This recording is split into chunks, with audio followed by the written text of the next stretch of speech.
Kita awali dengan informasi pertama. Saudara, untuk mengejar cakupan vaksinasi di Aceh, TNI dari Kodam Iskandar Muda terus menggencarkan vaksinasi COVID. Pelaksanaannya bahkan diperluas di beberapa gerai vaksinasi, baik di kota Banda Aceh maupun Aceh Besar. Masyarakat yang belum divaksin COVID-19 diharapkan segera melakukan vaksin agar dapat memutus mata rantai penyebaran COVID-19. Vaksinasi COVID yang digelar setiap hari oleh Satuan Kesehatan Daerah Militer Kodam Iskandar Muda ini kini terus ditingkatkan untuk mengejar cakupan vaksinasi di Aceh. Beberapa gerai vaksin TNI Polri seperti di Plaza Aceh, Lapangan Blang Padang, Banda Aceh Convention Hall, Rumah Sakit Kesdam hingga kerjasama dengan berbagai instansi untuk vaksinasi. Kodam Iskandar Muda bersama Polda Aceh juga kerap menggelar vaksinasi massal di beberapa daerah yang ada di Aceh.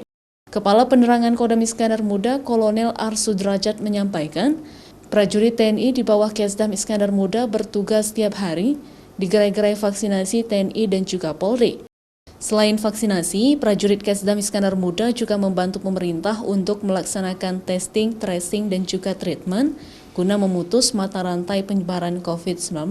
Sudah kita lakukan, jadi 3M, 3T, sampai dengan vaksinasi. Vaksinasi kalau untuk Kodam seluruhnya sudah melaksanakan vaksinasi. Nah, tinggal masyarakat, sampai saat ini Kodam tetap melaksanakan serbuan vaksinasi.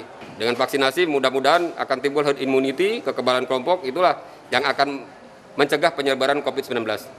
Untuk mempercepat vaksinasi COVID demi tercapainya herd immunity, TNI menghimbau masyarakat untuk segera mendatangi gerai-gerai vaksinasi di Aceh demi memperluas cakupan vaksinasi yang masih rendah di Aceh.